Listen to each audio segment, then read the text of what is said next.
Good evening. Let's get back on a legislative authority. Okay, I only want you to have a perspective. You make your own choice. What's going to matter to you is going to matter to you. And that's so important to me. But I want you to understand something. A monarchy is a form of government where a single person, usually a king or queen, holds supreme authority. This power is often hereditary, passed down through generations within a royal family. That was the era of kings and queens. The only way to have authority during that time was to be born into that bloodline, what we consider nepotism. So if you ever hear nepo babies and things of that nature, now you understand if you're born into that bloodline, we're going to help you stay in this place of power. Just want to get that out there so you understand that. During this era, there were kings and queens that had sole authority over the area they governed. The people had no voice. You could not even choose the next king or queen because it was hereditary based. That is world history. Just an understanding of the perspective. Then we throw in things like a constitutional monarchy.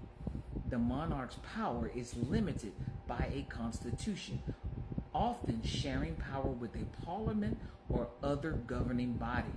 In some cases, the monarch's role is primarily ceremonial. What this simply means is they decided to say, hey, we have so many areas to look after that we had to bring in other areas, aristocrat type people. This is very important because the relationship between parliament and aristocrats can be kind of complex, but it's important. Parliaments often emerge as bodies representing different estates or social classes within a society. The aristocracy, as a powerful and privileged class, often held significant influence in representation within early parliament. Understand that the rich, the wealthy, in whatever that's defined as, have always held this great amount of influence over how foreshaping happened. Now, it's important for us to understand, as we take this back to modern day, 2024, you and me need to understand that at the federal level, where we're about to, have our president, they will be done by electoral votes. Everyone will vote in the general election, but when you go look at the superdelegate electoral votes, there will be a number. First one to 270. First one to 270 electoral votes will be President of the United States of America. That's why states that have specific amounts or higher amounts of electoral votes, they do most of the campaigning in those states. It doesn't mean that the rest of the states aren't important, but if you can get a majority of those numbers, then you have a better chance. For regular citizens, because right now when you look at a map, it's red and blue. That's just how we describe it. Red state and a blue state. You got to be part of one or the other. And I've been asking you to vote or to register non-party affiliated. This is just giving you the perspective. The state level is where your power really shines, because we do have a way to ensure that the power invested by the people to our elected representatives can be controlled by the people. We just needed people to be to have good character and give us the opportunity to hold them accountable. I will continue to say that any of your elected officials that tell you they work for you, I'm here for you and I do this job for you. How can you hold them accountable? How can you say no to something they want to do? You have to get something put on the ballot in order for that to happen. Right now, that is not an easy task. It is a task that takes time and resources. So you can reach a million people to send in these sheets that say a million people have registered and all want to address this issue. And then the people get to vote on it. That's what we can do in Florida. I want to take that and exponentially make it easier and more accessible. Making it easier to do these things. Giving your no a more weighted opinion. That's the importance of me talking to you about legislative authority. We continue to vote in representatives that once they get into office, there is nothing left for the citizen to do except for cross your fingers and hope that that person did not lie to you. That is it. Building a relationship with people that you do not know is very complicated. That's why I wanted to start early.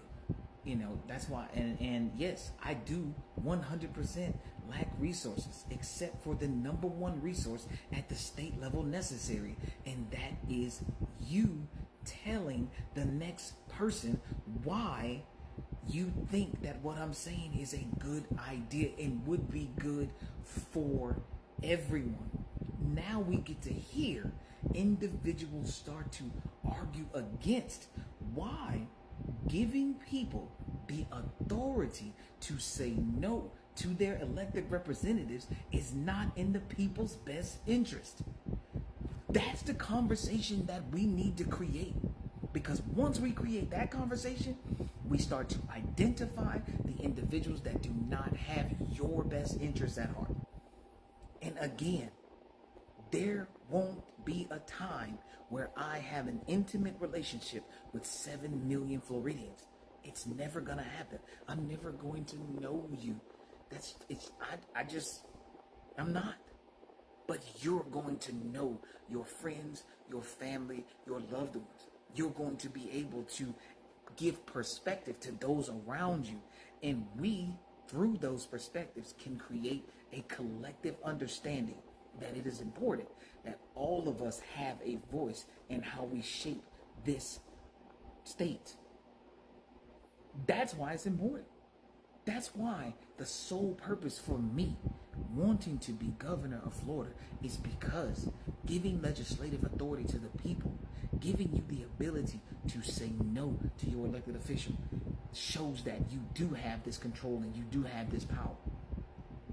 Identifying those who do not want you to have that control is equally as important, because you're going to have to vote for these people too at some point. They're going to have billboards up. They're going to tell you all of these things. This is why we need to get rid of this color thing.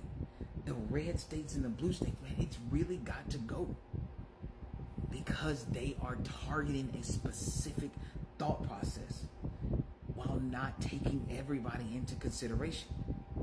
So if you go to this state, you're only looking for this specific group of people. At some point, you have to go for your friends and enemies. It cannot be separate.